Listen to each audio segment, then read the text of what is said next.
Welcome creators, कैसे हैं आप लोग। तो आज फिर से हम लोग अपना जो क्वेश्चन है वो यहाँ पर करेंगे और क्वेश्चन की सीरीज में हम लोगों ने यूनिट वाइज क्वेश्चन किए थे जिसमें हम लोगों ने 6 यूनिट अपने सिलेबस की कवर कर लिए थे। तो आज हम लोग पूरे सिलेबस से जितने भी मोस्ट इंपॉर्टेंट आप लोगों की अति लघुत्तरीय जो प्रश्न है वो करेंगे और एक ही क्लास में करेंगे। आज आप लोगों की ये लॉन्ग क्लास होगी जिसमें आप लोगों को पूरा कंप्लीट जितने चैप्टर हैं उन सब से जितने भी अति लघुत्तरीय प्रश्न आपके एग्जाम में बन सकते हैं वो सब इसी क्लास में देखने को मिलेंगे। तो अगर आप लोगों ने अभी तक इसके पहले की क्लासेस नहीं देखी हैं तो प्ले लिस्ट में जाइए, विजिट करिए, आप लोगों को क्लासेस मिल जाएंगी। अगर चैनल को सब्सक्राइब नहीं किया है तो सब्सक्राइब कर लीजिए, बेल आइकन को प्रेस कर लीजिए जिससे आप लोग हमारे साथ जुड़ सकते हैं। और हमारे टेलीग्राम चैनल से जुड़ने के लिए home science by Priyanka ma'am आप लोग सर्च कर सकते हैं और टेलीग्राम का जो लिंक है वो डिस्क्रिप्शन में दिया गया है, वहाँ से भी आप हमसे जुड़ सकते हैं। और जहाँ पर आप लोगों को जो PDF है वो फ्री मिलेगी। सारे नोट्स की जो भी यहाँ पर क्लासेस करवाई जाती हैं उनकी जो PDF है वहाँ पर आप लोगों को मिल जाएगी। तो टेलीग्राम से ज़रूर जुड़ जाइए जिससे आप लोगों को वहाँ पर जो है PDF भी मिल जाएगी और वहाँ पर सारी क्लासेस का जो लिंक है वो भी प्रोवाइड कर दिया जाता है जिससे आप लोगों को जो क्लासेस है वो ईजिली मिल जाएंगी। तो आज हम लोग यहाँ पर क्वेश्चन करेंगे और सारे सिलेबस से क्वेश्चन करने वाले हैं। कंप्लीट 1 क्लास है जिसमें आप लोगों को बहुत सारे जो क्वेश्चन है वो देखने को मिलेंगे। तो आइए स्टार्ट करते हैं। क्वेश्चन है, कार्य का अर्थ पूछा गया है कि कार्य का अर्थ क्या होता है। तो कार्य क्या होता है? कार्य मूलतः एक ऐसी गतिविधि है जिसे सभी मनुष्य करते हैं और जिसके द्वारा प्रत्येक व्यक्ति इस संसार में एक स्थान पाता है। तो कार्य क्या है? एक गतिविधि है। कार्य क्या है? मूलतः एक ऐसी गतिविधि है जिसे सभी मनुष्य करते हैं। मतलब कोई एक व्यक्ति कार्य नहीं करता है बल्कि जितने भी व्यक्ति हैं सभी अपने अनुसार अपनी जो कार्य क्षमता है उसके अनुसार जो है कार्यों को करते हैं जिसके द्वारा व्यक्ति इस संसार में एक स्थान को प्राप्त करता है। और जो व्यक्ति जिस प्रकार का कार्य करता है उसे इस जो संसार में उसी प्रकार का जो स्थान है वो समाज में दिया जाता है। नए संबंध बनाता है, अपनी विशिष्ट प्रतिभाओं और कौशलों का उपयोग करता है और सबसे ऊपर अपनी पहचान और समाज के प्रति लगाव की भावना को विकसित करना सीखता है। तो ये सब किसके दौरान करता है व्यक्ति? तो ये कार्य के दौरान करता है और ये पूरा जो है कार्य का अर्थ हुआ। अगला क्वेश्चन है, अर्थपूर्ण कार्य पूछा गया है कि अर्थपूर्ण कार्य क्या होता है। अभी हम लोगों ने जाना कार्य क्या होता है, अब जानते हैं कि अर्थपूर्ण कार्य क्या होता है।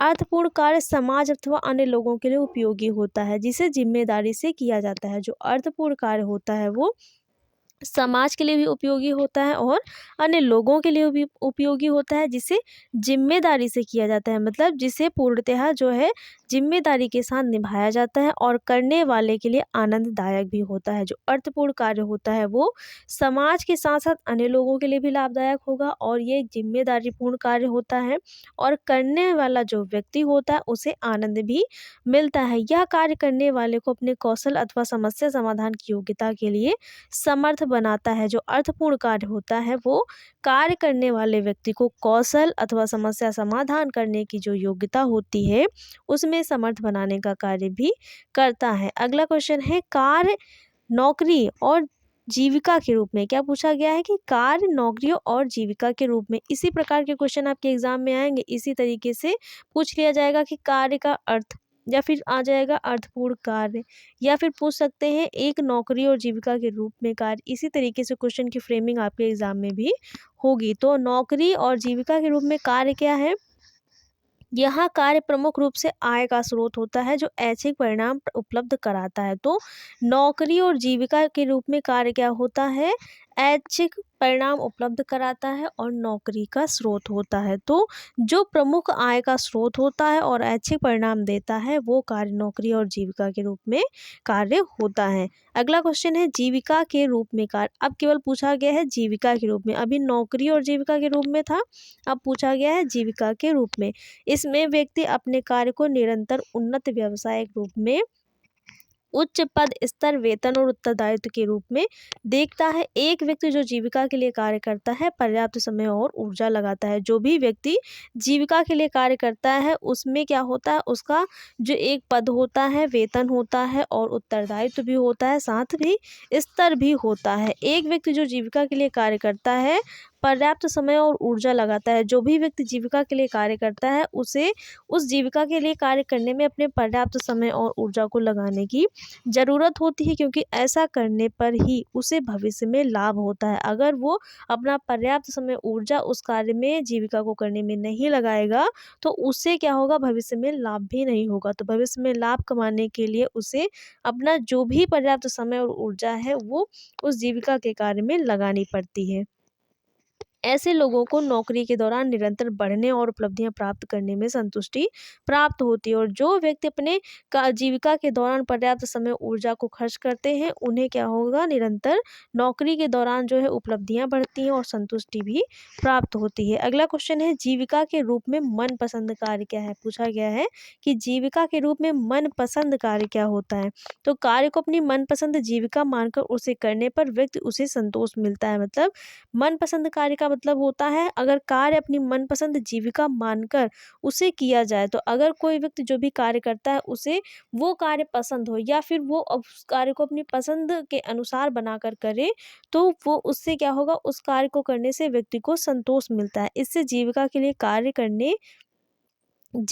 कार्य करने की उसे प्रेरणा मिलती है, और जो भी कार्य व्यक्ति को आनंद पहुंचाता है उसे कार्य करने में व्यक्ति को क्या होता है, जीविका के लिए प्रेरणा भी मिलती है, और वह आंतरिक रूप से अथवा उत्कृष्ट उद्देश्य की प्राप्ति के लिए प्रेरित होता है। और जब उसे किसी कार्य को करने में प्रेरणा मिलेगी तो क्या होगा, वो आंतरिक रूप से जो है उत्कृष्ट उद्देश्य की प्राप्ति के लिए प्रेरित भी होता है। अगला क्वेश्चन है, भारत के परंपरागत व्यवसाय। इंपॉर्टेंट क्वेश्चन है कि भारत के परंपरागत व्यवसाय कौन कौन से हैं।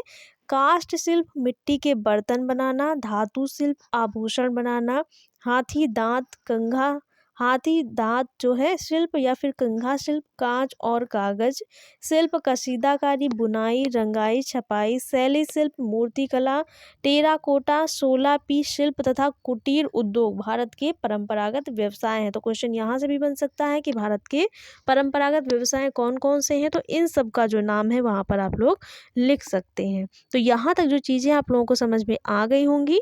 अगला देखते हैं। अगला पूछा गया है कि पोषण का अर्थ क्या है।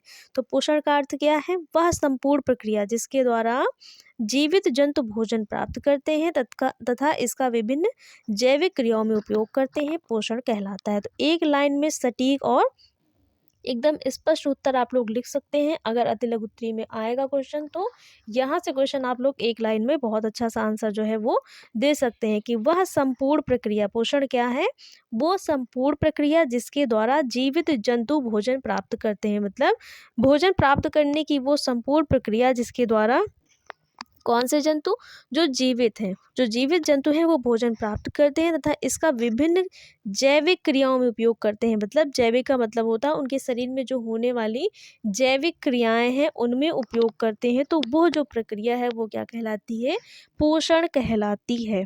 अगला क्वेश्चन है खाद्य विज्ञान। खाद्य विज्ञान क्या होता है। खाद्य विज्ञान वह विषय है जिसमें खाद्य की प्रकृति, उसमें होने वाली विकृति के कारणों और खाद्य प्रसंस्करण के सिद्धांतों को निर्धारित करने के लिए जीव विज्ञान, भौतिक विज्ञान तथा रसायन विज्ञान का उपयोग किया जाता है। तो खाद्य विज्ञान क्या है, खाद्य विज्ञान वह विषय है जिसमें खाद्य की प्रकृति, उसमें होने वाली विकृति के कारणों और खाद्य प्रसंस्करण के सिद्धांतों को निर्धारित करने के लिए जीव विज्ञान, भौतिक विज्ञान तथा रसायन विज्ञान का उपयोग किया जाता है। तो ऐसा विज्ञान जिसमें खाद्य की प्रकृति और इसमें होने वाली जो विकृति है और कारण है, जो प्रसंस्करण के सिद्धांत है उनको निर्धारित करने के लिए जीव विज्ञान, भौतिक विज्ञान और रसायन विज्ञान, इन तीनों विज्ञान का उपयोग किया जाता है, वो खाद्य विज्ञान कहलाता है। अगला क्वेश्चन है खाद्य प्रौद्योगिकी क्या है। पूछा गया है कि खाद्य प्रौद्योगिकी क्या है। तो खाद्य प्रौद्योगिकी क्या है, खाद्य विज्ञान के सिद्धांतों का उपयोग करते हुए खाद्य सामग्रियों के चुनाव, संरक्षण, प्रसंस्करण, डिब्बाबंदी, वितरण एवं उपभोग की तकनीकों को सम्मिलित रूप से खाद्य प्रौद्योगिकी कहते हैं। तो खाद्य प्रौद्योगिकी किसे कहते हैं, खाद्य विज्ञान के सिद्धांतों का उपयोग करते हुए खाद्य सामग्री के चुनाव, संरक्षण, प्रसंस्करण, डिब्बाबंदी, वितरण एवं उपभोग की जो तकनीकें हैं उन तकनीकों को सम्मिलित रूप से क्या कहा जाता है, तो खाद्य जो प्रौद्योगिकी है वो कहा जाता है। तो यहाँ तक भी हम लोगों ने जो है जान लिया।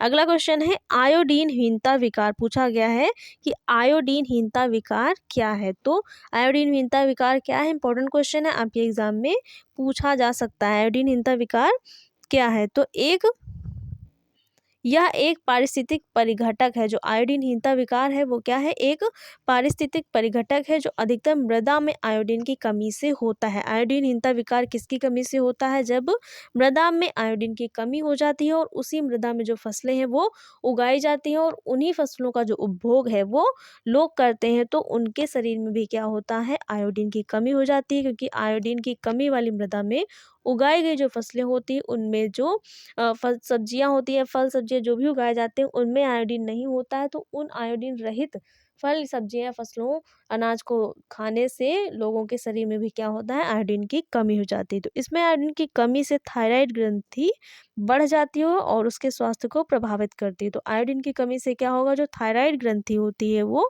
बढ़ जाती है, उसका आकार बढ़ जाता है और व्यक्ति का जो स्वास्थ्य होता है वो प्रभावित होता है। तो अगर यहाँ तक जो चीज़ें हैं वो समझ लिया, आयोडीनहीनता विकार क्या होता है समझ में आ गया होगा। अगला क्वेश्चन है जन पोषण समस्याएं का पूछा गया है कि जन पोषण समस्याएं क्या हैं। जन पोषण समस्याओं से आशय समाज में अल्प पोषण और अति पोषण से उत्पन्न होने वाली समस्याओं से है। तो जन पोषण समस्याएं क्या है, समाज में जो अल्प पोषण मतलब आवश्यकता से कम भोज्य पदार्थ खाने से और आवश्यकता से अधिक भोज्य पदार्थ क्या होता है, अति पोषण होता है।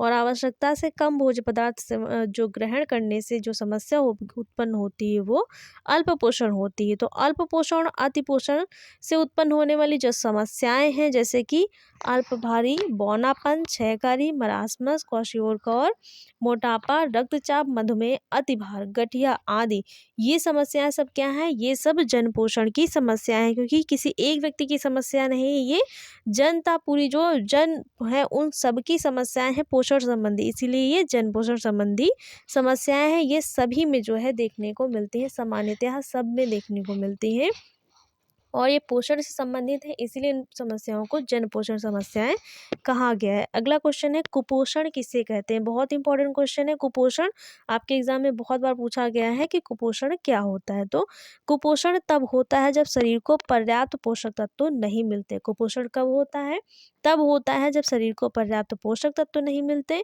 इसके कारणों में आहार की कमी, पाचन की अवस्थाएं या कोई अन्य रोग शामिल है। और कुपोषण का कारण क्या होता है, या तो शरीर में आहार की कमी होगी, मतलब उचित मात्रा में जो पोषक तत्व है या तो वो शरीर में नहीं जा पा रहे हैं, या फिर पाचन की अवस्थाएं, कोई अन्य रोग, या फिर जो भोज्य पदार्थ का सेवन किया जाता है उसका जो पाचन है वो सही तरीके से नहीं हो पा रहा है, तब भी कुपोषण की समस्या देखने को मिलती है। इसके अलावा भी जो अन्य रोग हैं इसका कारण हो सकते हैं। तो कुपोषण के ये सारे कारण जो है देखने को मिलते हैं, सबके कारण जो कुपोषण है वो हो जाता है। अगला क्वेश्चन है अल्प पोषण क्या है।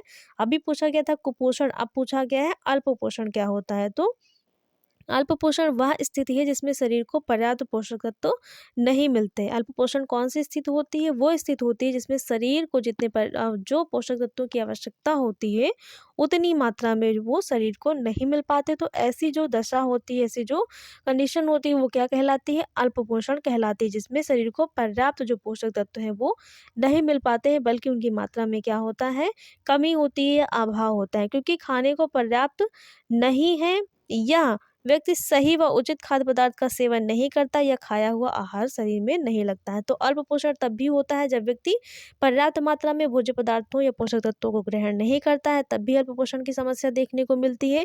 या फिर जो भी व्यक्ति जो भोज्य पदार्थ सेवन कर रहा है उनका जो पाचन है वो उसके शरीर में और अवशोषण शरीर में सही प्रकार से नहीं होता है, जिसके कारण जो व्यक्ति का शरीर है वो कम भारता की ओर जाता है। तो ये समस्या भी अल्पपोषण की समस्या कहलाती है कि जब जो खाया हुआ होता है वो भी शरीर में नहीं लगता है। तो ये जो समस्याएं देखने को मिलती हैं वो अल्पपोषण की समस्या देखने को मिलती है इन सबके कारण। अगला है अतिपोषण। तो कुपोषण, अल्पपोषण, अतिपोषण तीनों बहुत इंपॉर्टेंट है। इन तीनों से जो क्वेश्चन है वो बार बार आपके एग्जाम में पूछे जाते हैं, तो इनको बहुत ही अच्छे से आप लोग याद करिएगा। अतिपोषण क्या है, अनियमित भोजन शैली में कैलोरी की मात्रा की उचित खपत नहीं हो पाती और अतिपोषण की जो समस्या है वो बढ़ती है। अतिपोषण क्या होता है, आवश्यकता से अत्यधिक भोजन करना, और जिसका जो है हमारे शरीर में जो होता है पाचन उचित प्रकार से नहीं हो पाता, जिससे व्यक्ति के शरीर में क्या होता है, मोटापा रूपी जो समस्या है वो देखने को मिलती है। तो अनियमित भोजन शैली में कैलोरी की मात्रा की उचित खपत नहीं हो पाती है, मतलब जितना भोजन लिया जा रहा है उससे जो कैलोरी प्राप्त हो रही है उसको खर्च नहीं किया जा रहा है, बल्कि वो हमारे शरीर में स्टोर हो रही है, जिससे कौन सी समस्या देखने को मिलती है, मोटापे की समस्या देखने को मिलती है और अति पोषण की जो समस्या है वो बढ़ती है। तो ये अल्प पोषण, अति पोषण, कुपोषण तीनों में अंतर है, इनको याद रखिएगा। इंपॉर्टेंट जो टर्म है वो है, यहाँ से जो क्वेश्चन है वो बनते हैं आपके एग्जाम में। अगला क्वेश्चन है बौनापन क्या है, पूछा गया है बौनापन क्या होता है, डॉर्फिज्म क्या होता है।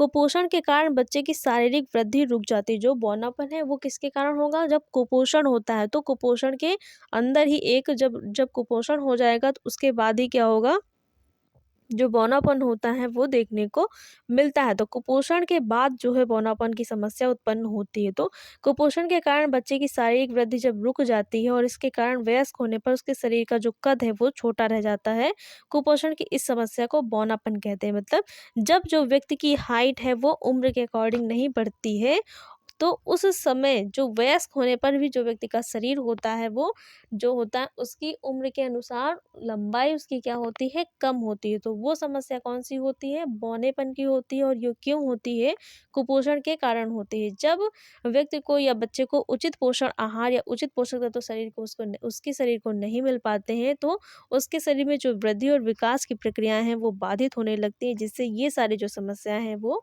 उत्पन्न हो जाती हैं। तो बौनापन क्या है, बच्चे की शारीरिक वृद्धि जब कुपोषण के कारण रुक जाती है, तो उसका जो वयस्क होने पर जो शरीर का कद होता है वो छोटा रह जाता है। मतलब व्यक्ति की उम्र तो बढ़ती है लेकिन उसका जो शरीर है उसकी लंबाई नहीं बढ़ती है।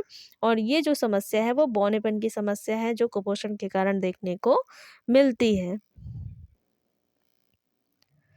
अगला क्वेश्चन है खाद्य प्रसंस्करण क्या है, पूछा गया है कि खाद्य प्रसंस्करण क्या होता है। तो खाद्य प्रसंस्करण भी देख लेते हैं क्या होता है।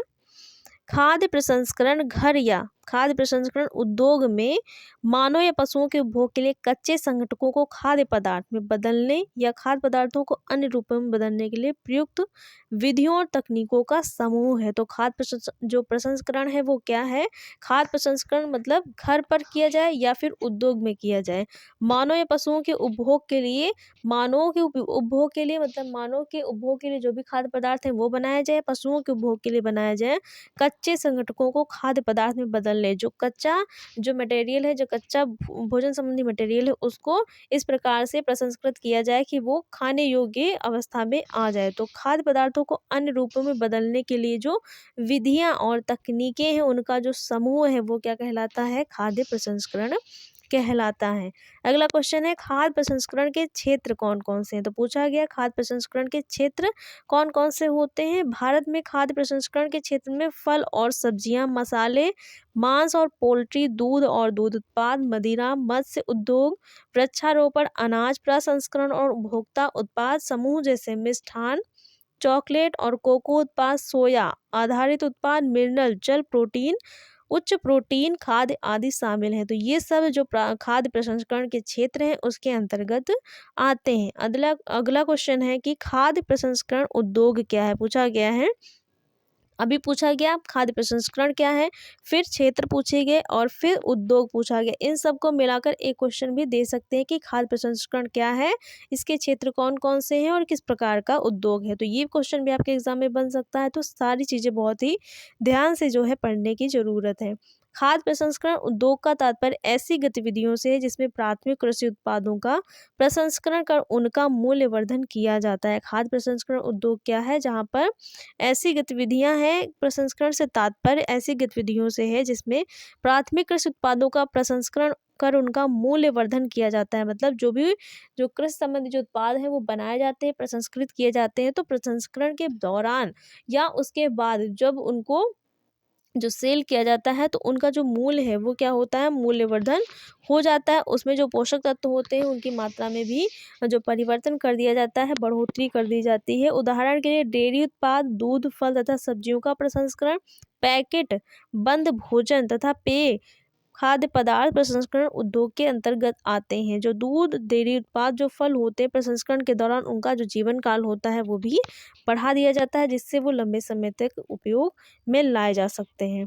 अगला क्वेश्चन है आहार संरक्षण विधि क्या है, पूछा गया है। आहार संरक्षण विधि क्या है? भोज्य पदार्थों को भविष्य के लिए सुरक्षित रखना भोज्य पदार्थों का संरक्षण कहलाता है। आहार संरक्षण क्या है? जब भोज्य पदार्थों को भविष्य के लिए सुरक्षित रखने के लिए जो प्रक्रिया होती है या फिर जो प्रोसेस होता है, तो वो क्या कहलाता है? भोज्य पदार्थों का संरक्षण कहलाता है। भोज्य पदार्थों के सड़ने के मुख्य कारण फफूंद, जीवाणु, ईस्ट एवं कीड़े होते हैं। और वो जो भोज्य पदार्थ होते हैं उनको खराब कौन करता है? तो फफूंद करते हैं, जीवाणु करते हैं और ईस्ट करते हैं या फिर कीट होते हैं। निर्जलीकरण, सुखाना, प्रशीतन, उबालना, रासायनिक एवं अन्य पदार्थों के उपयोग, पाश्चुरीकरण आदि भोज्य पदार्थों के संरक्षण की विधियां हैं। तो जो भोज्य पदार्थ है उनका भविष्य के लिए जो संरक्षण होगा वो किस किस प्रकार से किया जा सकता है? तो निर्जलीकरण मतलब भोज्य पदार्थों जो अनाज है उनको सुखा करके रखा जा सकता है। प्रशीतन करके जो कोल्ड स्टोरेज होते हैं वहाँ पर रख करके जो है लंबे समय तक जो भोज्य पदार्थ होते हैं उनको सुरक्षित रखा जा सकता है। उबाल करके रखा जा सकता है और रासायनिक मतलब केमिकल का उपयोग करके भी रखा जा सकता है। और पाश्चुरीकरण प्रक्रिया के द्वारा जो दूध होता है उसका लंबे समय तक जो है संरक्षण किया जा सकता है। तो ये सब आहार संरक्षण की विधियाँ हैं जिससे भोज्य पदार्थों को लंबे समय तक जो है सुरक्षित रखा जा सकता है। अब पूछा गया है कि खाद्य प्रौद्योगिकी क्या है? तो प्रौद्योगिकी क्या होती है? यह एक ऐसा विज्ञान है जिसमें वैज्ञानिक अनुप्रयोगों के ज्ञान और उत्पादन के कानूनी नियमों का व्यावहारिक उपयोग होता है। खाद्य प्रौद्योगिकी विभिन्न प्रकार के खाद्य पदार्थों के उत्पादन के लिए खाद्य विज्ञान और खाद्य अभियांत्रिकी का उपयोग करती है, उसका लाभ उठाती है। तो खाद्य प्रौद्योगिकी क्या है? यह एक ऐसा विज्ञान है जिसमें वैज्ञानिक अनुप्रयोगों के ज्ञान और खाद्य उत्पादन के कानूनी नियमों का व्यावहारिक उपयोग होता है। खाद्य प्रौद्योगिकी विभिन्न प्रकार के खाद्य पदार्थों के उत्पादन के लिए खाद्य विज्ञान और खाद्य अभियांत्रिकी का उपयोग करती है, उसका लाभ उठाती है। तो ये सारा जो चीज़ है वो क्या है? वो खाद्य प्रौद्योगिकी के अंतर्गत आता है। अगला क्वेश्चन है खाद्य सुरक्षा किसे कहते हैं? तो खाद्य सुरक्षा क्या है? खाद्य सुरक्षा किसे कहते हैं? खाद्य सुरक्षा प्रक्रिया से यह सुनिश्चित किया जाता है कि खाद्य पदार्थ उपयोग के लिए सुरक्षित है, अर्थात वह उपभोक्ताओं को किसी प्रकार का नुकसान नहीं पहुंचाएगा। तो खाद्य सुरक्षा क्या होता है? खाद्य सुरक्षा वो प्रक्रिया होती है जिसके दौरान जो भोज्य पदार्थ होते हैं उनको इस प्रकार से जो है प्रसंस्कृत किया जाता है कि वो उपभोक्ता के स्वास्थ्य के लिए हानिकारक नहीं होते हैं बल्कि सुरक्षित होते हैं उपभोग के लिए। तो यह जो प्रक्रिया है वो ये सुनिश्चित करती है जो खाद्य पदार्थ होते हैं वो सुरक्षित है, अर्थात वह उपभोक्ता को किसी प्रकार का नुकसान नहीं पहुंचाएंगे और उपभोक्ता उन्हें आसानी से इजीली जो है उनको कंज्यूम कर सकते हैं, वो उनके हेल्थ के लिए बिल्कुल भी जो है नुकसानदायक नहीं होंगे। अगला क्वेश्चन है खाद्य संक्रमण क्या है? तो अभी सुरक्षा अब पूछा गया है संक्रमण उसके अपोजिट। तो खाद्य संक्रमण खाद्य पदार्थों के साथ रोगाणुओं के शरीर में प्रवेश करने से उत्पन्न होता है। खाद्य संक्रमण कैसे उत्पन्न होता है? शरीर में रोगाणुओं के प्रवेश करने से। जब किसी भोज्य पदार्थ के साथ जो रोगाणु होते हैं वो हमारे शरीर में प्रवेश कर जाते हैं तो उनसे उत्पन्न होने वाला जो रोग है वो क्या कहलाएगा? खाद्य संक्रमण कहलाएगा, क्योंकि खाद्य को खाने के बाद ही ये संक्रमण होगा, इसीलिए इसको खाद्य संक्रमण कहा जाता है। रोगाणु शरीर में पहुंचकर तेजी से वृद्धि करते हैं जिसके कारण रोग उत्पन्न होते हैं और जब उस भोज्य पदार्थ को खाया जाता है तो उस भोज्य पदार्थ के साथ जो भी भोज्य पदार्थ खाया जाएगा अगर वो संक्रमित है उसके खाने के बाद उस भोज्य पदार्थ के साथ ही हमारे शरीर में रोगाणु प्रवेश कर जाते हैं और प्रवेश करने के बाद हमारे शरीर में क्या करते हैं? रोग उत्पन्न करते हैं और अपना जो ग्रोथ है उसको तेजी से बढ़ाते हैं जिसके कारण रोग उत्पन्न हो जाता है और कई सारी जो समस्याएं हैं वो देखने को मिलती हैं। तो ये सारी जो पूरी जो प्रक्रिया है वो खाद्य संक्रमण कहलाती है। अगला क्वेश्चन है खाद्य गुणवत्ता। तो ये सारे जो टिप्पणी टाइप के आपके एग्जाम में भी पूछे जा सकते हैं, जैसे कि एक क्वेश्चन दे देंगे उसमें और 2-3 इस प्रकार की जो हेडिंग्स है वो उठा के दे देंगे कि खाद्य सुरक्षा, खाद्य संक्रमण, खाद्य गुणवत्ता। तो टिप्पणी में भी पूछा जा सकता है और इस प्रकार से भी आपके एग्जाम में जो क्वेश्चन है वो पूछे जा सकते हैं। तो खाद्य गुणवत्ता क्या है? किसी खाद्य पदार्थ की गुणवत्ता का निर्धारण करते समय उसके सकारात्मक गुणों जैसे कि रंग, सुगंध, बनावट इत्यादि के साथ साथ उसके नकारात्मक गुणों जैसे कि सड़ना, संदूषण, अपमिश्रण, खाद्य सुरक्षा खाद्य सुरक्षा खतरे आदि का आकलन किया जाता है। तो ये सब क्या है, खाद्य गुणवत्ता है। मतलब खाद्य गुणवत्ता का जब आकलन किया जाता है तो उसके सकारात्मक गुणों का भी किया जाता है और नकारात्मक गुणों का भी जो आकलन है वो किया जाता है। सकारात्मक गुण में कौन कौन से आएंगे, सुगंध, बनावट और इत्यादि, ये सारी चीजें जो चीजें होती हैं, जो रंग होता है, जो फूड की अच्छी क्वालिटी होती है, वो समझ लो कि उसके सकारात्मक गुण में आएंगे। जब फूड खराब हो जाता है तो उसके जो नकारात्मक गुण होते हैं वो सब उसके जो है नकारात्मक गुणों के अंतर्गत आते हैं, जैसे कि संदूषण हो गया, सड़ना हो गया, अपमिश्रण हो गया और खाद्य सुरक्षा खतरे, जो ये सारे विकसित हो जाते हैं वो फूड के खराब होने पर उत्पन्न होते हैं। तो जो जो नकारात्मक गुण होते हैं और जो सकारात्मक गुण होते हैं, दोनों का आकलन किसके अंतर्गत किया जाता है, खाद्य गुणवत्ता के अंतर्गत किया जाता है। अगला क्वेश्चन है, अंतर्राष्ट्रीय मानकीकरण ISO क्या है। तो अंतर्राष्ट्रीय मानकीकरण क्या है, यह राष्ट्रीय मानक संस्थाओं का अंतर्राष्ट्रीय गैर सरकारी संगठन है। जो अंतर्राष्ट्रीय मानकीकरण है वो क्या है, यह जो संस्थाएं हैं, जो मानक संस्थाएं हैं, उनका अंतर्राष्ट्रीय गैर सरकारी संगठन है। यहाँ से भी MCQ वाला जो क्वेश्चन है आपका बहुविकल्पी बनता है कि अंतर्राष्ट्रीय मानकीकरण कौन सा संगठन है, सर, अंतर्राष्ट्रीय या फिर गैर सरकारी संगठन या अंतर्राष्ट्रीय गैर सरकारी संगठन या फिर सरकारी संगठन। तो यहाँ पर जो आपका अंतर्राष्ट्रीय मानकीकरण है वो अंतर्राष्ट्रीय गैर सरकारी संगठन है। इस संगठन का मिशन वस्तुओं के ISO अंतर्राष्ट्रीय विनिमय को आसान बनाने और बुद्धिजीवी, वैज्ञानिक, प्रौद्योगिकी और आर्थिक गतिविधियों के क्षेत्रों में सहयोग विकसित करने के उद्देश्य से विश्व में मानकीकरण और संबंधित गतिविधियों के विकास को प्रोत्साहन देता है। तो अंतर्राष्ट्रीय मानकीकरण किस स्तर पर कार्य करता है, अंतर्राष्ट्रीय स्तर पर कार्य करता है और जो आर्थिक गतिविधियां होती हैं उनके उद्देश्य से विश्व में मानकीकरण, जो संबंधित गतिविधियां होती हैं उनको प्रोत्साहन देने का कार्य भी करता है। तो जो अंतर्राष्ट्रीय मानकीकरण है वो गैर सरकारी संगठन है और पूरे विश्व स्तर पर यह कार्य करने वाली जो संस्था है वो है। अगला है, विश्व व्यापार संगठन क्या है। तो जो विश्व व्यापार संगठन है इसको WTO के नाम से भी जानते हैं, वर्ल्ड ट्रेड ऑर्गेनाइजेशन भी कहा जाता है। और इसकी स्थापना कब हुई थी, 1995 में हुई थी।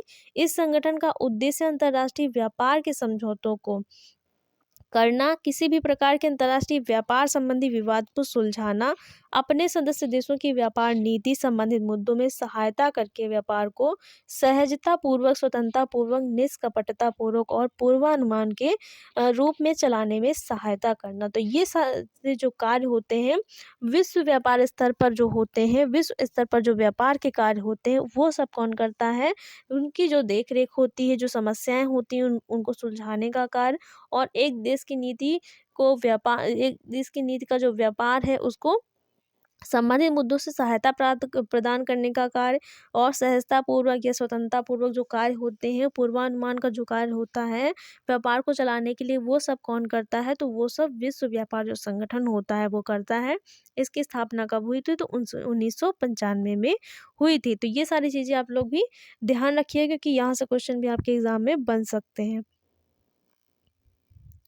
अगला क्वेश्चन है, प्रारंभिक बाल्यावस्था में देखभाल। तो प्रारंभिक बाल्यावस्था देखभाल होती क्या है, प्रारंभिक बाल्यावस्था में जो देखभाल है वो क्या होती है। ये क्वेश्चन यहाँ पर इस प्रकार से भी पूछा जा सकता है कि प्रारंभिक बाल्यावस्था में देखभाल किसे कहते हैं या फिर प्रारंभिक बाल्यावस्था क्या होती है। तो इस प्रकार भी के जो प्रश्न है वो बन सकते हैं। जन्म से लेकर 8 वर्ष तक की जो आयु है वो प्रारंभिक बाल्यावस्था मानी जाती है। तो अगर क्वेश्चन आए कि प्रारंभिक बाल्यावस्था किसे कहते हैं या कब तक मानी जाती है, तो जन्म से लेकर जो 8 वर्ष की जो प्रारंभिक आयु होती है वो क्या होती है, प्रारंभिक बाल्यावस्था होती है। तो एक लाइन में आप लोग लिख सकते हैं कि जन्म से लेकर 8 वर्ष तक की आयु प्रारंभिक बाल्यावस्था माना जाता है। इस अवस्था में बच्चा अपनी आवश्यकताओं की पूर्ति के लिए वयस्कों पर निर्भर रहता है, क्योंकि इस अवस्था में जो बच्चा होता है वो इतना छोटा होता है कि वो अपनी आवश्यकताओं की पूर्ति स्वयं नहीं कर सकता, अपने कार्यों को स्वयं नहीं कर सकता। वो अपने सारे कार्यों के लिए, अपनी आवश्यकताओं की पूर्ति के लिए किस पर निर्भर रहता है, उसके जो परिवार के जो वयस्क सदस्य होते हैं उन पर वो निर्भर रहता है। बच्चे की देखभाल करने वालों में माता पिता, और बच्चे की देखभाल करने वालों में कौन आता है, तो उसके माता पिता आते हैं, उसके परिवारीजन आते हैं, और कामकाजी विभागों की स्थिति में निजी संस्थाओं की सेवा ली जाती है। और अगर जो व्यक्ति जो भी परिवार है उसमें अगर माता पिता दोनों कार्यरत हैं और परिवार में अन्य कोई व्यक्ति देख रेख करने वाला नहीं होता, तो ऐसी स्थिति में जो निजी संस्थाएं होती हैं, जो वैकल्पिक देख रेख करने वाली बच्चों की संस्थाएं होती हैं, उनकी सहायता ली जाती है। वहाँ पर जो माता-पिता होते हैं अपने बच्चों को वैकल्पिक देखभाल के लिए थोड़े समय के लिए छोड़ देते हैं। तो वहाँ पर भी क्या होता है, जो बच्चों की देखभाल है वो की जाती है। तो ये सारी जो चीज़ें हैं वो प्रारंभिक बाल्यावस्था देखभाल में आती हैं। अगला क्वेश्चन है किंडरगार्टन के उद्देश्य क्या है? पूछा गया है किंडरगार्टन के उद्देश्य क्या हैं? बच्चों को उनके स्वभाव अनुसार कार्य देना, बच्चों के शरीर को शक्ति प्रदान करना, बच्चों की ज्ञानेंद्रियों को काम में लाना, उनके मस्तिष्क को जागृत करना, बच्चों की प्रकृति अन्य प्राणियों से उनका तादात्म्य स्थापित करना। यह पद्धति विशेषकर हृदय और उनके स्नेह को उभार करके उनको संपूर्ण सृष्टि के मौलिक उद्भव स्थल की ओर ले जाती है, जहाँ पर सब मिलकर एकाकार हो जाते हैं। तो ये सारे जो उद्देश्य होते हैं वो किसके होते हैं? किंडरगार्टन के। जो किंडरगार्टन जो शिक्षा की प्रणाली है वहाँ पर बच्चों को इन सब उद्देश्यों को ध्यान में रखकर ही शिक्षा दी जाती है। और ये सारी जो थ्योरी है अगर आप लोगों को क्लियर करनी, सारे कॉन्सेप्ट देखने हैं, तो आप लोगों को चैनल पर प्लेलिस्ट बनी हुई है, वहाँ पर ये सारी जो क्लासेस है वो चैप्टर वाइज मिल जाएंगी। वहाँ से जा कर के आप लोग इनको डिटेल में पढ़ सकते हैं, जिससे आप लोगों को और भी जो चीज़ें हैं वो अच्छे से समझ में आ जाएंगी। अगला क्वेश्चन है पूर्व प्राथमिक स्कूल क्या होते हैं? तो पूर्व प्राथमिक स्कूल क्या है? पूर्व प्राथमिक स्कूल यह ऐसा स्कूल है जिसमें 6 वर्ष से कम आयु के बच्चे शिक्षा पाते हैं। पूर्व प्राथमिक स्कूल में कितने वर्ष तक की आयु के बच्चे रखे जाते हैं? तो 6 वर्ष तक की जो आयु के बच्चे हैं वो वहाँ पर रखे जाते हैं, उनको वहाँ पर शिक्षा दी जाती है। प्रायः इस संस्था में प्रवेश की आयु 25 से 30 वर्ष होती है।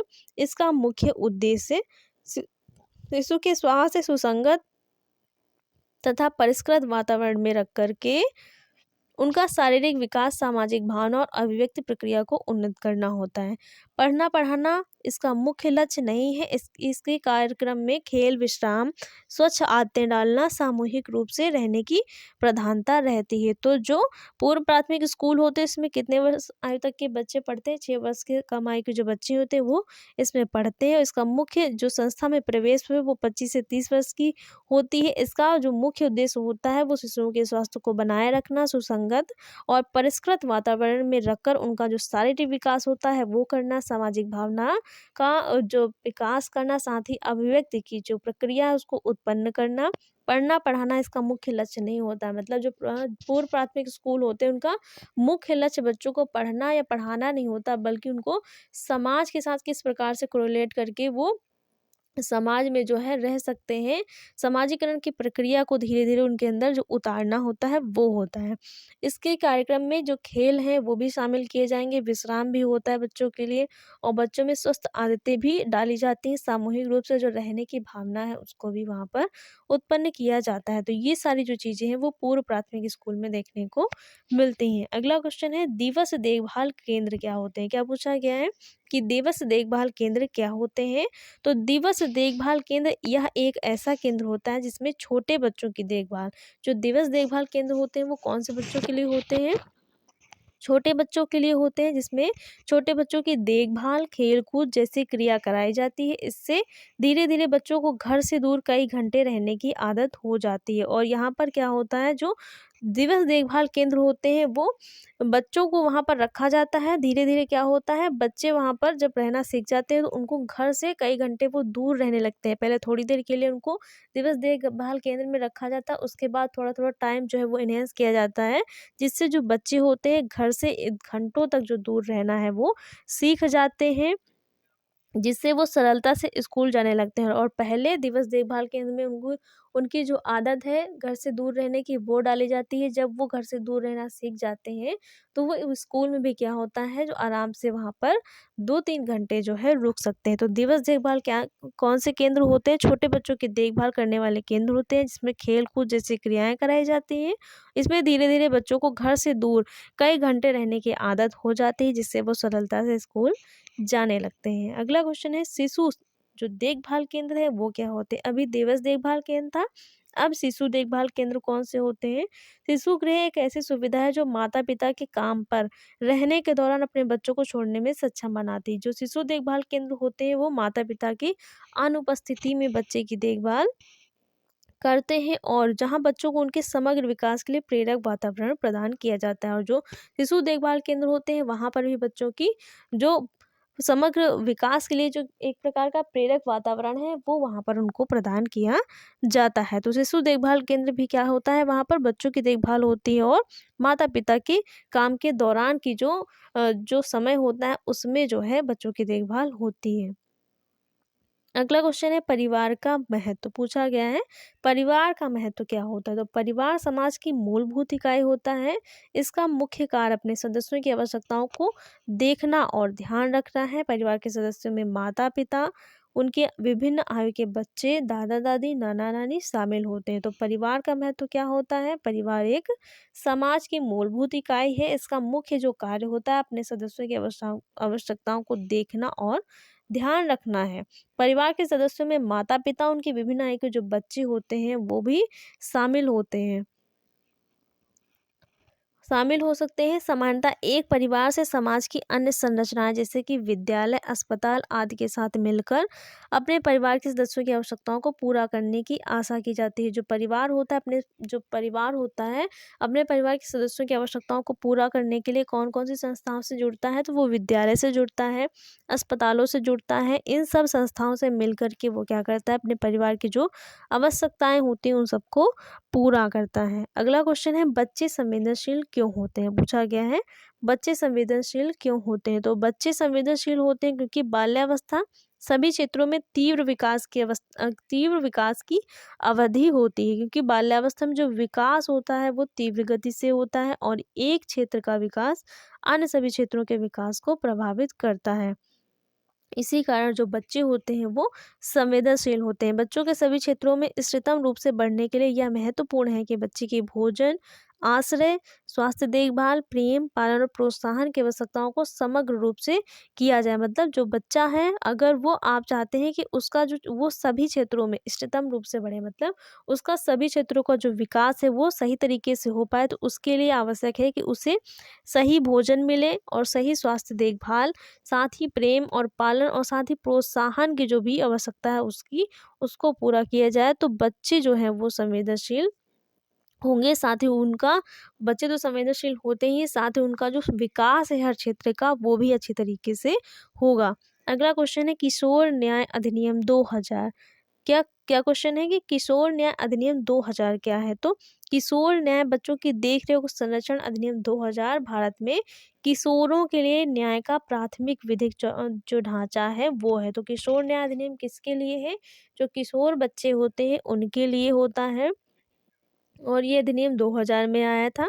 अधिनियम का सरोकार बच्चों के दो संवर्गों से है। मतलब जो अधिनियम है इस अधिनियम में बच्चों को दो संवर्गों में बांट दिया गया है। पहले संवर्ग में वे बच्चे आते हैं जो कानून का उल्लंघन करते हैं और जिन्हें देखभाल और संरक्षण की आवश्यकता होती है। तो इस अधिनियम में बच्चों को दो संवर्गों में बांट दिया गया है। वो बच्चे जो कानून का उल्लंघन करते हैं वो आते हैं और वो बच्चे आते हैं जिन्हें जो है देखभाल और संरक्षण की आवश्यकता होती है। तो जो किशोर न्याय अधिनियम है वो 2000 में आया था। इस अधिनियम के तहत जो बच्चे हैं वो दो प्रकार के बच्चे इस अधिनियम के तहत शामिल किए जाएंगे। या तो वो बच्चे जो कानून का उल्लंघन करते हैं उन बच्चों को इस अधिनियम के तहत जो है किशोर न्याय अधिनियम के तहत जो है देखभाल और संरक्षण दिया जाता है। साथ ही वे बच्चे आते हैं जिन्हें सच में जो है देखभाल और संरक्षण की आवश्यकता होती है, जिनके परिवारीजन नहीं होते। तो ये दो प्रकार के बच्चों को इस अधिनियम के तहत देखभाल और संरक्षण प्रदान किया जाता है।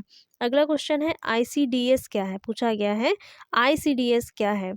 तो आईसीडीएस का फुल फॉर्म भी पूछ लिया जाता है, इंटीग्रेटेड चाइल्ड डेवलपमेंट स्कीम होता है, इसको भी याद रखिएगा। और आईसीडीएस जो है आपको इस प्रकार से परिभाषा भी पूछ ली जाती है कि आईसीडीएस क्या होता है। यह विश्व का सबसे बड़ा आरंभिक बाल्यावस्था कार्यक्रम है। तो आईसीडीएस क्या है? विश्व का सबसे जो बड़ा आरंभिक बाल्यावस्था कार्यक्रम वो है जिसका उद्देश्य समेकित तरीके से 6 वर्ष से कम आयु के बच्चों के स्वास्थ्य, पोषण, आरंभिक शिक्षा की आवश्यकताओं को पूरा करना है। और इसका उद्देश्य क्या है? जो 6 वर्ष से कम आयु के बच्चे हैं उनकी स्वास्थ्य, पोषण, आरंभिक शिक्षा की जो आवश्यकता है उनको पूरा करना है, जिससे उनके विकास को बढ़ावा दिया जा सके। इस कार्यक्रम से वर्तमान में 41 करोड़ जो बच्चे हैं वो लाभान्वित हो रहे हैं। तो आईसीडीएस क्या है? जो विश्व है उसका सबसे बड़ा आरंभिक बाल्यावस्था कार्यक्रम है, और इस कार्यक्रम में का जो उद्देश्य है वो 6 वर्ष से कम आयु के जो बच्चे होते हैं उनकी स्वास्थ्य, पोषण और आरंभिक शिक्षा की जो आवश्यकता है उसको पूरा करना होता है, और जिससे उनका जो विकास है वो बढ़े। तो उस विकास को बढ़ावा देने के लिए ये कार्यक्रम होता है बच्चों के, और इस कार्यक्रम में वर्तमान रूप से 41 करोड़ जो बच्चे हैं वो लाभान्वित हो रहे हैं। अगला क्वेश्चन है, एसओएस बाल गृह क्या होता है? एसओएस बाल गृह क्या होता है? तो यह एक स्वतंत्र गैर सरकारी सामाजिक संगठन है। जो एसओएस बाल गृह है वो क्या है? स्वतंत्र गैर सामाजिक संगठन है, जिसने अनाथ और परित्यक्त बच्चों की दीर्घावधि देखरेख के लिए परिवार अधिगम प्रारंभ किया है। एसओएस गांव का उद्देश्य ऐसे बच्चों को परिवार आधारित दीर्घ वध की देखरेख करना है जो किन्हीं कारणों से अपने जैविक परिवारों के साथ नहीं रहते हैं। एसओएस परिवार एक साथ रहते हैं, सहायक ग्राम परिवेश बनाते हैं। तो जो एसओएस बाल गृह वो क्या है? सरकार गैर सरकारी सामाजिक संगठन है, जिसने अनाथ और परित्यक्त जो बच्चे होते हैं उनकी दीर्घावधि तक जो देख रेख है वो करता है, और साथ ही परिवार अधिगम प्रारंभ किया है। और एसओ का जो बाल गांव है उसका उद्देश्य ऐसे बच्चों को परिवार आधारित दीर्घवत की देखभाल करना होता है जो किन्हीं कारणों से अपने जो जैविक परिवार होते हैं, मतलब उनका जो मूल परिवार होता है उससे वो अलग हो जाते हैं, उनसे दूर हो जाते हैं। तो ऐसे जो परित्यक्त बच्चे होते हैं, अनाथ बच्चे होते हैं, उनकी लंबे समय तक जो देखभाल करने का कार्य है वो कौन करता है? एसओएस जो बाल गृह है वो करता है। और साथ ही अपने जो जैविक परिवारों से अलग हुए बच्चे होते हैं उनको वहाँ पर रखता है। एसओएस परिवार एक साथ रहते हैं, सहायक ग्राम परिवेश बनाते हैं, और जो एसओएस परिवार की तरह परिवार में जो शामिल बच्चे होते हैं वो सब एक साथ जो है परिवार की तरह रहते हैं, और वहाँ पर परिवार की तरह रहकर ही क्या करते हैं? एक प्रकार का जो ग्राम परिवेश है वो बनाते हैं।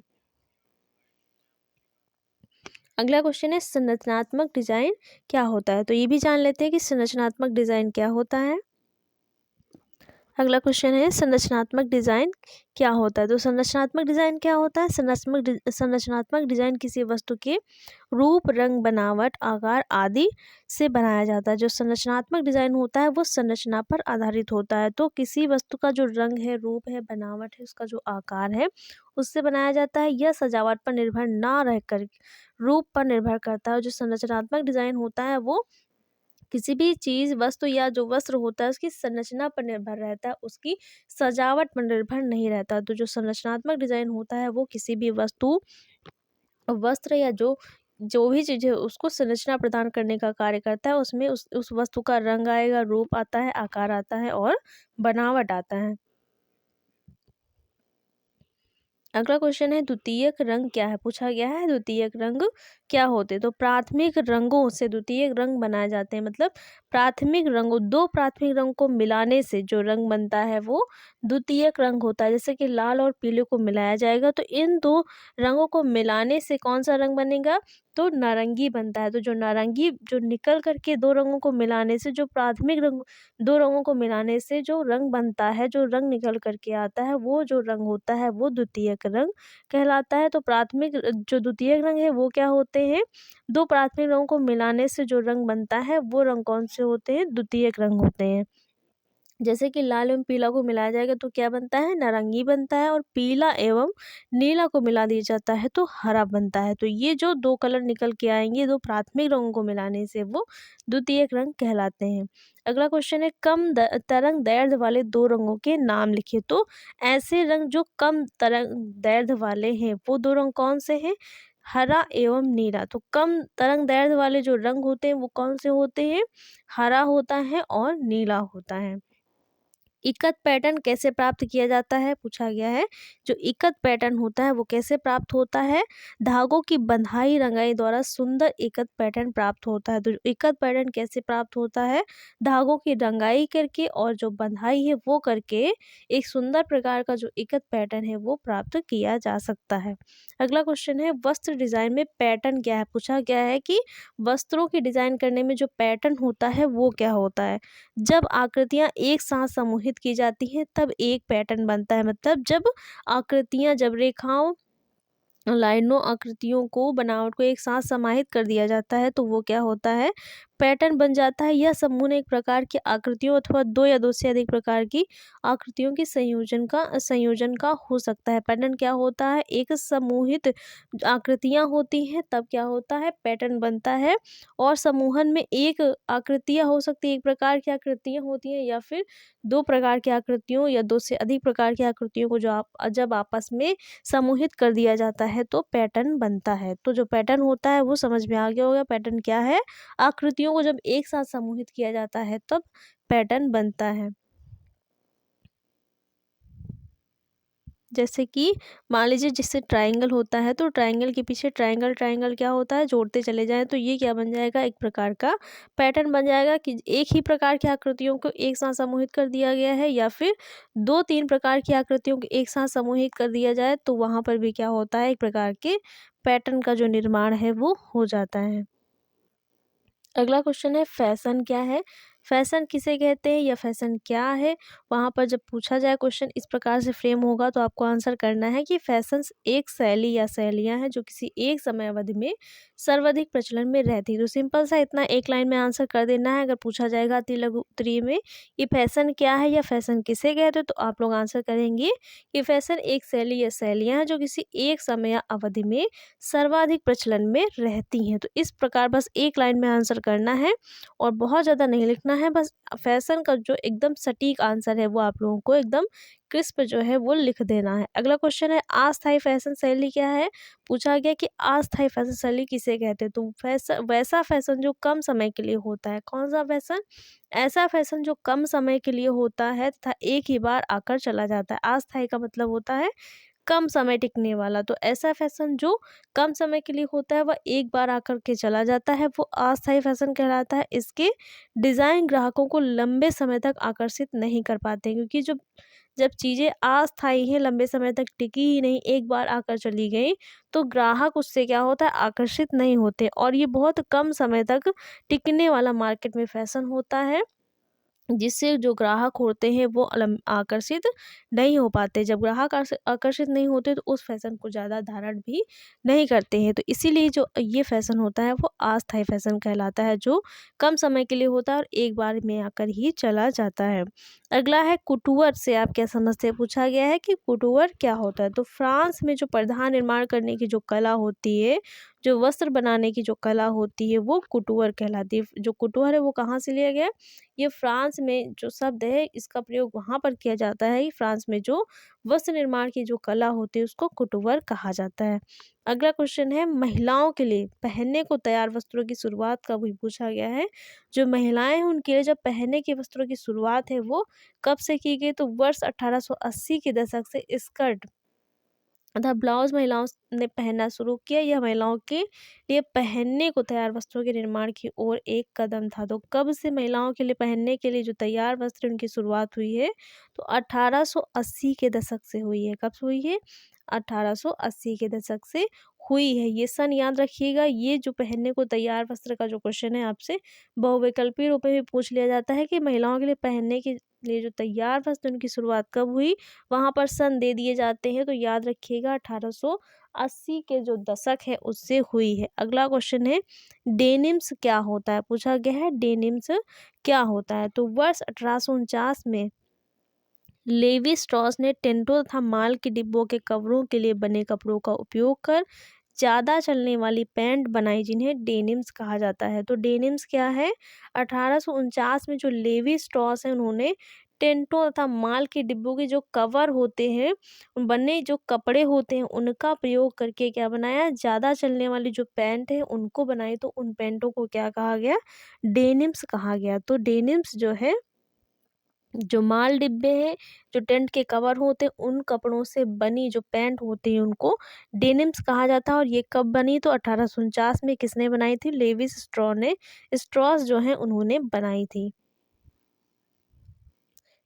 अगला क्वेश्चन है, वस्त्रों की देख रेख तथा रख रखाव से जुड़े दो मुख्य उपकरणों के नाम लिखिए। पूछा गया है वस्त्रों की देख रेख और रख रखाव से जुड़े दो मुख्य उपकरण कौन कौन से हैं? तो पहला है धुलाई के उपकरण, दूसरा है इस्त्री प्रेस करने के उपकरण। तो दो उपकरण ये जो है वो पूछे जा सकते हैं, तो इस प्रकार से दो उपकरण आप लोग लिख सकते हैं। अगला क्वेश्चन है इस्त्री करना क्या है? पूछा गया है कि इस्त्री करना क्या है? तो इस्त्री करना क्या है? एक प्रक्रिया है जिससे वस्त्रों को प्रयोग में लाते या धोते समय पड़ने वाली सिलवटों को समतल किया जाता है। तो वस्त्र पे जो धोते या प्रयोग में लाते समय जो सिलवटें पड़ जाती हैं उनको समाप्त करने के लिए, समतल करने के लिए जो प्रक्रिया अपनाई जाती है वो क्या है? इस्त्री हो।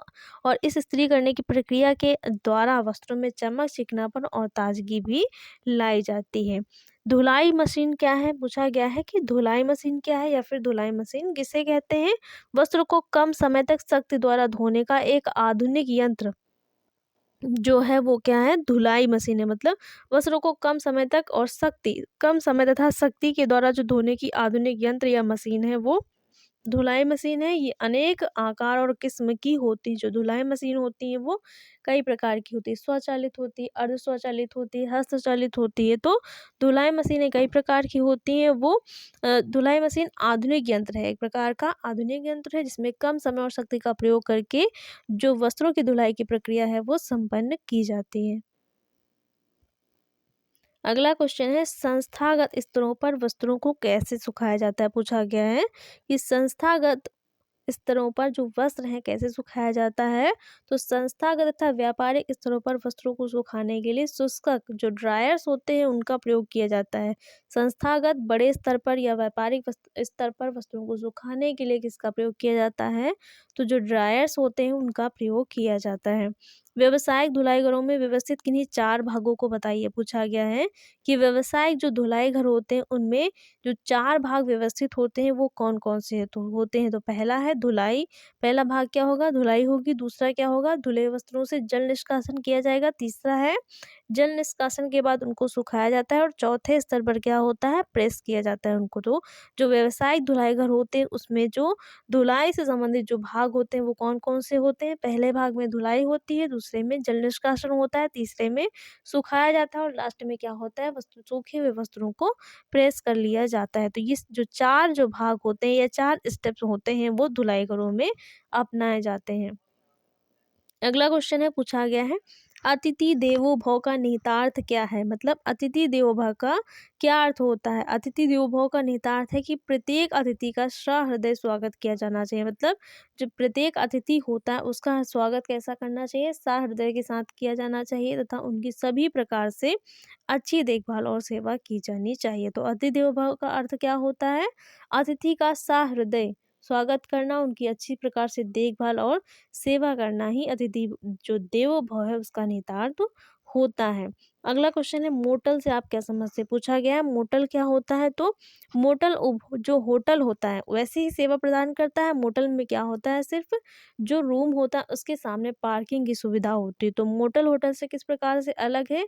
केवल इसमें क्या होता है? रूम के सामने पार्किंग की जो सुविधा होती है वो उपलब्ध कराई जाती है। तो मोटल होटल जैसी सेवाएं प्रदान करते हैं तथा वहाँ कमरे के समीप अथवा कमरे के सामने क्या होता है? जो पार्किंग होता है उसकी व्यवस्था होती है। तो ये इसी कारण जो मोटल होता है वो होटल से थोड़ा सा अलग होता है, क्योंकि इसमें जो सामने होता है, जो रूम होता है उसके सामने पार्किंग की जो सुविधा है वो भी प्रदान कर दी जाती है। तो ये जो क्वेश्चन है ये बहुत ज़्यादा बनता है कि मोटल क्या होता है, क्योंकि ये थोड़ा सा होटल से अलग होता है, इसलिए यहाँ से क्वेश्चन भी बनता है। अतिथि चक्र की दो अवस्थाएं लिखिए। पूछा गया है अतिथि चक्र की दो अवस्थाएं कौन कौन सी हैं? तो पहला है आगमन पूर्व अवस्था, दूसरी है प्रस्थान। तो यहाँ पर दो अवस्थाएं पूछी गई हैं, कोई भी दो आप लिख सकते हैं, क्योंकि ये नहीं पूछा गया है कि आरंभिक अवस्था या फिर जो है अंत की अवस्था, ऐसा कुछ भी नहीं मेंशन किया गया है। तो कोई भी दो अवस्थाएं आप लोग यहाँ पर लिख सकते हैं। तो यहाँ पर दो दी गई हैं, आगमन पूर्व और प्रस्थान।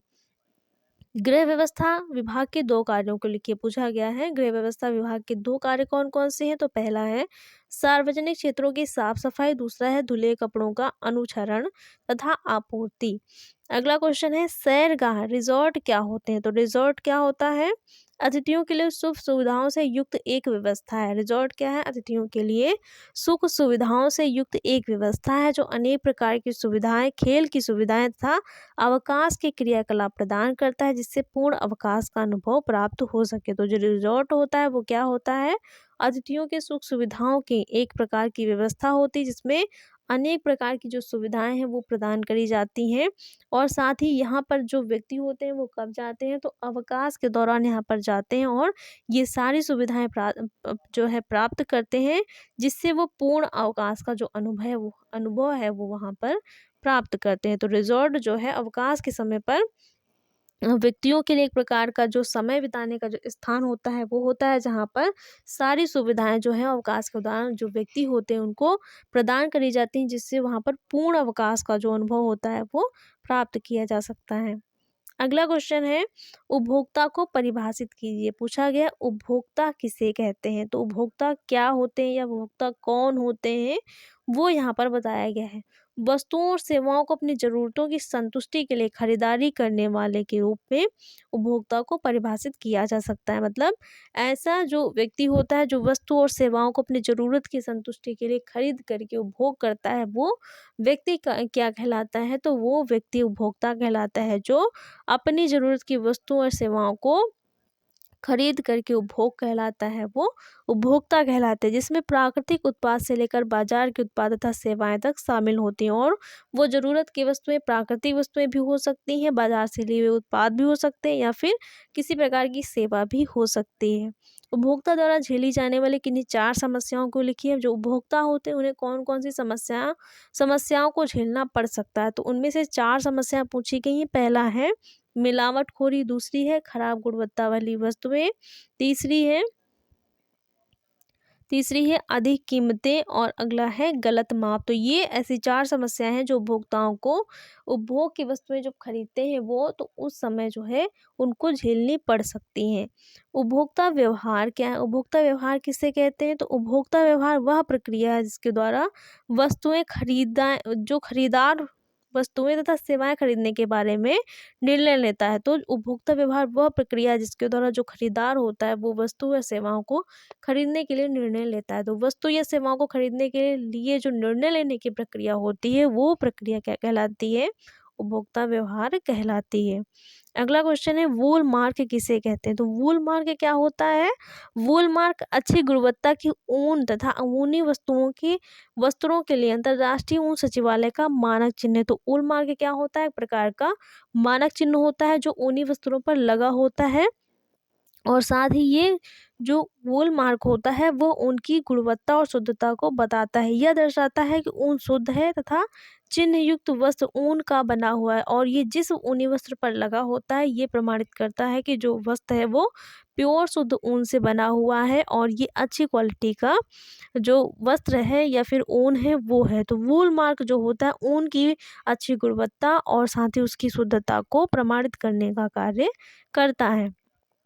अगला क्वेश्चन है उपभोक्ता के किन्हीं 4 अधिकारों को लिखिए। तो पूछा गया उपभोक्ता के 4 अधिकार कौन कौन से हैं? तो पहला है सुरक्षा का अधिकार, दूसरा है सूचित किए जाने का अधिकार, तीसरा है चयन का अधिकार और चौथा है सुने जाने का अधिकार। तो उपभोक्ता के 4 अधिकार पूछे गए हैं। ये 4 अधिकार वहाँ पर आप लोग लिख सकते हैं। पहला है सुरक्षा का अधिकार, दूसरा है सूचित किए जाने का अधिकार, तीसरा है चयन का अधिकार और चौथा है सुने जाने का अधिकार। तो ये सारे जो अधिकार हैं ये याद रखिएगा, ये आपके लघु उत्तरीय प्रश्न में भी पूछे जा सकते हैं। तो यहाँ तक जो चीज़ें हैं पूरी हम लोगों ने कवर कर ली हैं। पूरा जो सिलेबस था, जितने भी अति लघु उत्तरीय जो प्रश्न हैं वो सब हम लोगों ने एक क्लास में कवर कर लिए हैं।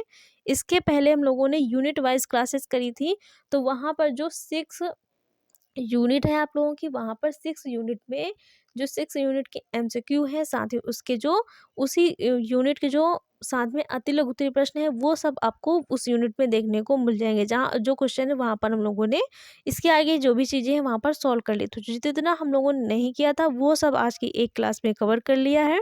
तो आप लोगों का जितना भी सिलेबस है उसमें से जितने भी अति लघु उत्तरीय प्रश्न पूछे जा सकते हैं वो सब हम लोगों ने कवर कर लिए। तो यहाँ से आप लोग अपना जो पूरा सिलेबस है अति लघु उत्तरीय वाला यहाँ से रिवाइज कर सकते हैं और अपने जो एग्ज़ाम है उसमें अच्छे नंबर ला सकते हैं। इसी प्रकार के हम लोग क्लासेस और भी करेंगे जिसमें आप लोगों को एक साथ जो लघु उत्तरीय प्रश्न जितने हैं 1 से 2 क्लास में वो कंप्लीट जो सिलेबस है उससे देखने को मिलेंगे। तो ये सारी चीज़ें आप लोगों को यहीं पर मिल जाएँगी। तो अगर आप लोगों ने अभी तक चैनल को सब्सक्राइब नहीं किया तो चैनल को सब्सक्राइब कर लीजिए और हमारे टेलीग्राम चैनल को जॉइन कर लीजिए। Home science by Priyanka ma'am search करेंगे तो वहाँ पर आप लोगों को जो टेलीग्राम का लिंक है वो मिल जाएगा, जिससे आप लोग हमारे टेलीग्राम से डायरेक्ट जुड़ सकते हैं, या फिर डिस्क्रिप्शन में टेलीग्राम का लिंक दे दिया जाएगा, वहाँ से भी आप लोग जुड़ सकते हैं। तो ये सर्च करेंगे तो आप लोगों को जो टेलीग्राम का चैनल का लिंक जो टेलीग्राम है उससे आप लोग जुड़ सकते हैं। वहाँ पर आप लोगों को फ्री पीडीएफ जो भी प्रोवाइड करी जाएगी। तो ये सारी चीज़ें आप लोग कर सकते हैं जिससे आप लोगों को जो क्लासेस हैं वो सारी मिल जाएंगी। तो आप लोगों को क्लासेस कैसी लगी? अगर क्लास अच्छी लगी हो तो वीडियो को लाइक शेयर और चैनल को